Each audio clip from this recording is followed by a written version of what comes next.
ജോലിയുമായി ബന്ധപ്പെട്ട സമ്മർദ്ദം കുറയ്ക്കാൻ വളരെ പവർഫുൾ ആയിട്ടുള്ള ഒന്നാണ് മൈൻഡ്ഫുൾനെസ് പ്രാക്ടീസ് ചെയ്യുക എന്നുള്ളത്. അതിലെ ഏത് മെത്തേഡ് ഉപയോഗിച്ചാലാണ് നിങ്ങൾക്ക് ഒരു റിലാക്സേഷൻ കിട്ടുക, അതിൻ്റെ ഒരു പ്രാക്ടിക്കൽ ആയിട്ടുള്ള കാര്യം ഈ ഒരു വീഡിയോയിൽ എടുക്കുന്നുണ്ട്. ഒന്ന് റെഗുലർ ആയിട്ട് പ്രാക്ടീസ് ചെയ്ത് നോക്കുക, നിങ്ങൾക്ക് നല്ല റിലാക്സേഷൻ കിട്ടും. ഹായ്, ഞാൻ Biju Balagopal, counselling psychologist, hypnotherapist and NLP grand master. ഒരുപാട് വർഷമായിട്ട് കൗൺസിലിംഗ് മേഖലയിലും ട്രെയിനിങ് മേഖലയിലും പ്രവർത്തിക്കുന്ന ഒരാളാണ്. ഓൺലൈനായിട്ട് നമ്മുടെ പ്രോഗ്രാംസ് ഉണ്ട്. അതിൽ പങ്കെടുക്കാൻ താല്പര്യമുള്ള ആളുകൾക്ക് താഴെ ഡിസ്ക്രിപ്ഷനിൽ ലിങ്ക് കൊടുക്കുന്നുണ്ട്. വാട്സപ്പ് ഗ്രൂപ്പിൻ്റെ ലിങ്കാണ്, അതിൽ ജോയിൻ ചെയ്യാം. നിങ്ങളുടെ ഒരു സമയം അനുസരിച്ച് പങ്കെടുക്കാൻ സാധിക്കുന്ന ഒരുപാട് റെക്കോർഡ് പ്രോഗ്രാമും ലൈവായിട്ടുള്ള ക്ലാസ്സുകളൊക്കെ ഉണ്ട്. നിങ്ങളുടെ ചോയ്സ് അനുസരിച്ച് അതിലേക്ക് വരാം. വീഡിയോ മുഴുവൻ കണ്ടു നോക്കുക. നിങ്ങൾക്ക് ഇഷ്ടപ്പെട്ട് കഴിഞ്ഞാൽ ലൈക്ക് ചെയ്യുക. ഇതിൽ പറയുന്ന മെത്തേഡ് ഒന്ന് പ്രാക്ടീസ് ചെയ്ത് നോക്കുക. എന്നിട്ട് നിങ്ങളുടെ ഒരു എക്സ്പീരിയൻസ് താഴെ കമൻ്റായിട്ട് ഇടുക. ഇഷ്ടപ്പെട്ട് കഴിഞ്ഞാൽ മറ്റുള്ളവരിലേക്ക് ഷെയർ ചെയ്യുക. ഇതേപോലത്തെ വീഡിയോസ് കണ്ടിന്യൂസ് വേണമെന്നുണ്ടെങ്കിൽ സബ്സ്ക്രൈബ് ചെയ്ത് ഓൾ ബട്ടൺ പ്രസ് ചെയ്താൽ പിന്നീട് വരുന്ന എല്ലാ വീഡിയോസിൻ്റെയും നോട്ടിഫിക്കേഷൻ കിട്ടുന്നതാണ്. ജോലിയുമായി ബന്ധപ്പെട്ട ടെൻഷൻസ് വരുമ്പോൾ പലപ്പോഴും സംഭവിക്കുക ഭയങ്കര ഇറിറ്റേറ്റഡ് ആവും, ഭയങ്കര ഡിസ്റ്റർബ്ഡ് ആവും. ഇത് അവരുടെ പേഴ്സണൽ ലൈഫിനെയും പ്രൊഫഷണൽ ലൈഫിനെയും ബാധിക്കും.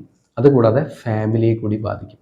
ചില ആളുകൾ ജോലി സമയത്ത് ഉണ്ടാകുന്ന പ്രശ്നങ്ങളുടെയൊക്കെ ഒരു ബാക്കി തീർക്കുന്നത് ഫാമിലിയിലായിരിക്കും. അവിടുന്ന് ഭയങ്കര ഡിസ്റ്റർബ്ഡ് ആയിട്ട് വരും. അവിടെ പ്രോപ്പറായിട്ട് റിയാക്ട് ചെയ്യാൻ പറ്റില്ല. സ്വാഭാവികമായിട്ട് റിയാക്ട് ചെയ്യാൻ പറ്റുന്ന സ്ഥലം ചിലപ്പോൾ ഫാമിലിയാവും. അപ്പോൾ അവിടെ ചെറിയ കാര്യങ്ങൾക്ക് പോലും പ്രശ്നങ്ങൾ ഉണ്ടാക്കാൻ തുടങ്ങും. സ്വാഭാവികമായിട്ട് ഫാമിലിയിലും പ്രോബ്ലംസ് വരാൻ തുടങ്ങും. നിങ്ങൾ ആലോചിക്കേണ്ട കാര്യം ഇതാണ്, നമ്മൾ മെൻ്റലി കുറച്ച് റിലാക്സ് ആവാൻ പഠിക്കണം. അതിനുവേണ്ടി കുറച്ച് വർക്ക് ചെയ്യണം. മൈൻഡ് പോസിറ്റീവ് ആകാൻ വേണമെങ്കിൽ കുറച്ച് വർക്ക് ചെയ്യണം. നെഗറ്റീവ് ആകാനോ അല്ലെങ്കിൽ ഒരു എനർജി ഇല്ലാത്ത ലെവലിലേക്ക് പോകാനോ പ്രത്യേകിച്ച് ഒന്നും വർക്ക് ചെയ്യേണ്ട സാഹചര്യങ്ങൾ നമ്മൾ അതിന് വേണ്ടിയിട്ട് ആക്കി തന്നോളൂ. അത് ചിലപ്പോൾ ജോലിയുടെ പ്രശ്നങ്ങളായിരിക്കാം, സാമ്പത്തിക പ്രശ്നങ്ങളായിരിക്കാം, ഫാമിലി പ്രശ്നങ്ങളായിരിക്കാം, അല്ലെങ്കിൽ പല കാര്യങ്ങളായിരിക്കാം, പല സിറ്റുവേഷൻ വരാം. ഇതൊക്കെ നമ്മളെ വളരെ ഈസി ആയിട്ട് നെഗറ്റീവ് ആക്കും. എന്നാൽ ഒരു ഹാപ്പിനെസ് കണ്ടെത്താനോ റിലാക്സ് ചെയ്യാനോ ഉള്ള ഒരു സാഹചര്യം എന്ന് പറയുന്നത് നമ്മൾ ഉണ്ടാക്കുന്നതാണ്. നമ്മുടെ ഹാപ്പിനെസ് നമ്മൾ ഉണ്ടാക്കണം. റിലാക്സ് ചെയ്യേണ്ട സിറ്റുവേഷൻസിന് വേണ്ടി നമ്മൾ മാനസികമായിട്ട് വർക്ക് ചെയ്യാൻ തയ്യാറാവണം. എങ്കിൽ മാത്രമാണ് അവിടെ മാറ്റം ഉണ്ടാവുള്ളൂ. അപ്പോൾ ജോലിയുമായി ബന്ധപ്പെട്ട പ്രോബ്ലംസ് വരുമ്പോൾ അവിടെ പല രീതിയിൽ പ്രശ്നങ്ങൾ വരും. ചില ആളുകൾ ചിലപ്പോൾ എന്തെങ്കിലും ഒരു ലിക്വർ കഴിക്കാനോ ഡ്രഗ്സിലേക്കോ അങ്ങനെ എന്തെങ്കിലും ലെവലിലേക്ക് മാറാം ഒരു റിലാക്സേഷന് വേണ്ടിയിട്ട്. ഡ്രഗ്സിലേക്കൊക്കെ അഡിക്ഷൻ വരുന്ന ആൾക്കാരുണ്ട്. ചിലപ്പോൾ ഡ്രിങ്ക്സ് കഴിക്കുന്ന ലെവലിലേക്കായിരിക്കും, മദ്യപാനത്തിലേക്ക് പോകും. ഒരു ആശ്വാസത്തിന് വേണ്ടിയിട്ടാകുമ്പോൾ അവർ പോകുന്നുണ്ടാവുക. ഇത് പിന്നീട് വലിയ പ്രോബ്ലത്തിലേക്ക് വരും. സ്ഥിരമായി കഴിച്ചിട്ട് പിന്നെ ഈ പ്രശ്നം കൂടി തീർക്കാൻ വേണ്ടി അവർ വേറെ എന്തെങ്കിലും ചെയ്യേണ്ടി വരും. അങ്ങനത്തെ ഒരു സാഹചര്യത്തിലേക്ക് പോകും. ചില ആളുകളെ സംബന്ധിച്ച് ഉറക്കത്തിനെ ബാധിക്കും. പ്രോപ്പറായിട്ട് ഉറക്കം ഉണ്ടാവില്ല. വീട്ടിൽ വന്നാലും 100 കൂട്ടം കാര്യങ്ങളായിരിക്കും. ജോലിയുടെ നാളത്തെ കാര്യങ്ങളെക്കുറിച്ചൊക്കെ ഒന്ന് മനസ്സിൽ നിന്ന് ഇറക്കി വെക്കുക. ജോലി സമയം കഴിഞ്ഞ് വന്നു കഴിഞ്ഞാൽ നാളെ വരുമ്പോൾ അത് ഫേസ് ചെയ്യാം. വീട്ടിലെ കാര്യങ്ങൾ എത്തിക്കഴിഞ്ഞാൽ വീട്ടിലെ കാര്യങ്ങൾ തലയിൽ കയറ്റി വയ്ക്കുക. ജോലിയുടെ അവിടെ ഇറക്കി വെച്ചിട്ട് പോരുക. ഇന്ന് പറയാൻ പോകുന്നത് മൈൻഡ്ഫുൾനെസ് എങ്ങനെ പ്രാക്ടീസ് ചെയ്യുക എന്നുള്ളതാണ്. ഈ മൈൻഡ്ഫുൾനെസ്സിൻ്റെ ഒരു ബ്രീത്തിങ് ആണ് പറയുന്നത്. ഇതിൻ്റെ ഒരു പ്രത്യേകത, ഏത് സാഹചര്യത്തിലും പ്രാക്ടീസ് ചെയ്യാം. ഭക്ഷണം കഴിച്ചിട്ട് ചെയ്യാം, ഭക്ഷണം കഴിക്കാതെ ചെയ്യാം. ഇനി ഒന്ന് പ്രാക്ടീസ് ചെയ്ത എക്സ്പീരിയൻസ് ആണെങ്കിൽ നിങ്ങൾ ട്രാവൽ ചെയ്യുമ്പോൾ ചെയ്യാം. ബസ്സിൽ ട്രാവൽ ചെയ്യുമ്പോൾ ചെയ്യാം, അല്ലെങ്കിൽ ട്രെയിനിൽ ട്രാവൽ ചെയ്യുമ്പോൾ ചെയ്യാം. സ്വന്തമായിട്ട് വണ്ടി ഓടിക്കുമ്പോൾ ചെയ്യരുതെന്ന് മാത്രമേ ഉള്ളൂ. ആദ്യത്തെ സ്റ്റെപ്പ് കണ്ണുകൾ അടച്ച് ചെയ്യേണ്ട കാര്യമാണ്. നിങ്ങൾ ഇപ്പോൾ ഒന്ന് പ്രാക്ടിക്കലായിട്ട് ഞാൻ പറഞ്ഞുതരാം, ഒന്ന് ചെയ്ത് നോക്കുക. ഇത് ചെയ്തതിന് ശേഷം നിങ്ങളുടെ ഒരു എക്സ്പീരിയൻസ് ഒന്ന് ഷെയർ ചെയ്യുക. ഒരു 3 മിനിറ്റൊക്കെ മാക്സിമം മതി ഇത് പ്രാക്ടീസ് ചെയ്യാനായിട്ട്. ഞാനിപ്പോൾ വീഡിയോൻ്റെ ലെങ്ത് കൂടാതിരിക്കാൻ വേണ്ടി 2 മിനിറ്റിനുള്ളിൽ ഇത് അവസാനിപ്പിക്കാം. മാക്സിമം 2 മിനിറ്റ് എക്സ്പീരിയൻസിന് വേണ്ടിയിട്ടാണ്. നിങ്ങൾ പ്രാക്ടീസ് ചെയ്യുമ്പോൾ 3 മിനിറ്റ് എങ്കിലും പ്രാക്ടീസ് ചെയ്യണം. 3 മിനിറ്റ് മുതൽ 5 മിനിറ്റ് വരെയാണ് ഒരു ഐഡിയൽ ടൈം. ചുരുങ്ങിയത് ഒരു 3 മിനിറ്റെങ്കിലും സ്വസ്ഥമായിട്ട് പ്രാക്ടീസ് ചെയ്യണം. ചെയ്യേണ്ട കാര്യം ഇതാണ്, നിങ്ങളൊന്ന് നിവർന്നിരിക്കുക, സാവധാനം കണ്ണുകൾ അടയ്ക്കുക, ദീർഘമായിട്ട് ശ്വാസം ഉള്ളിലേക്ക് എടുക്കുക, സാവധാനം ശ്വാസം പുറത്തേക്ക് വിടുക. ദീർഘമായി ശ്വാസം ഉള്ളിലേക്ക് എടുക്കുമ്പോൾ നിങ്ങളുടെ പൂർണ്ണമായിട്ടുള്ള ശ്രദ്ധ ശ്വാസം എടുക്കുന്നതിലേക്ക് മാത്രം കൊണ്ടുവരിക. സാവധാനം ശ്വാസം പുറത്തേക്ക് വിടുക. ശ്വാസം പുറത്തേക്ക് വിടുമ്പോഴും നിങ്ങളുടെ പൂർണ്ണമായിട്ടുള്ള ശ്രദ്ധ ശ്വാസം വിടുന്നതിലേക്ക് കൊണ്ടുവരിക. തുടർന്നുകൊണ്ടേയിരിക്കുക. സാവധാനം ശ്വാസം എടുത്ത് വളരെ സാവധാനം ശ്വാസം പുറത്തേക്ക് വിടുക. നിങ്ങളുടെ പൂർണ്ണമായിട്ടുള്ള ശ്രദ്ധ ശ്വാസം എടുക്കുന്നതിലും വിടുന്നതിലും മാത്രം കൊണ്ടുവരിക. എന്തെങ്കിലും ചിന്തകൾ വരികയാണെങ്കിൽ വന്നോട്ടെ, ആ ചിന്തകളെ ഒന്ന് നിരീക്ഷിക്കുക, സ്വീകരിക്കുക. ശ്വാസം എടുക്കുന്നതിലേക്കും വിടുന്നതിലേക്കും മാത്രം ശ്രദ്ധ കൊണ്ടുവരിക.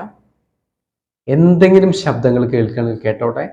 പുറമേ നിന്ന് എന്ത് ശബ്ദം കേൾക്കുകയാണെങ്കിലും, ചെറുതും വലുതുമായിട്ടുള്ള എന്ത് ശബ്ദം കേൾക്കുകയാണെങ്കിലും അതിനെ അക്സെപ്റ്റ് ചെയ്യുക, അതിനെ അനുഭാവപൂർവ്വം സ്വീകരിക്കുക, നിരീക്ഷിക്കുക. ശ്വാസം എടുക്കുന്നതിലേക്കും വിടുന്നതിലേക്കും മാത്രം ശ്രദ്ധ കൊണ്ടുവരിക. സാവധാനം ശ്വാസം എടുക്കുക, പതുക്കെ പുറത്തേക്ക് വിടുക. നിങ്ങളുടെ പൂർണ്ണമായിട്ടുള്ള ശ്രദ്ധ ശ്വാസം എടുക്കുന്നതിലും വിടുന്നതിലും മാത്രം കൊണ്ടുവരിക.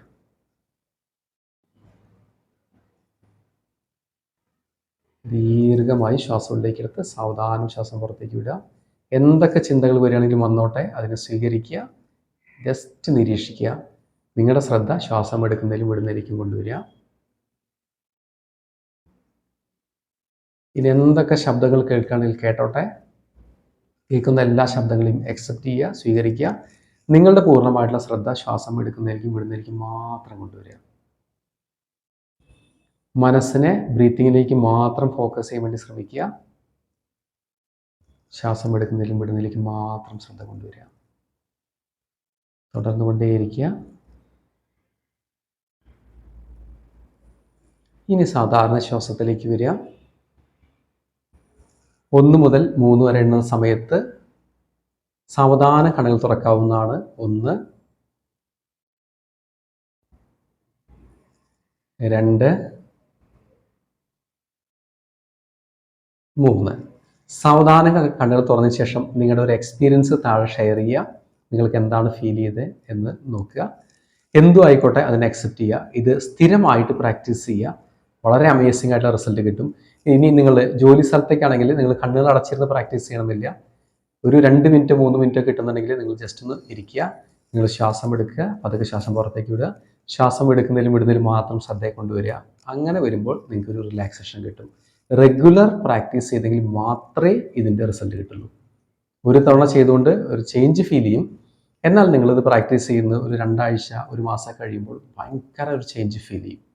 ഇതിൻ്റെ റിസൾട്ട് അമേസിംഗ് ആണ്. എൻ്റെ പേഴ്സണൽ എക്സ്പീരിയൻസ് വെച്ച് പറയുകയാണ്. ഒരുപാട് ആളുകൾക്ക് ഈ ടെക്നിക്ക് പറഞ്ഞു കൊടുത്തതിന് ശേഷം റിസൾട്ട് കിട്ടിയിട്ടുണ്ട്. വളരെ സീരിയസ് ആയിട്ടൊന്ന് പ്രാക്ടീസ് ചെയ്ത് നോക്കുക. എന്നിട്ട് നിങ്ങളുടെ ഫീഡ്ബാക്കുകൾ അറിയിക്കുക.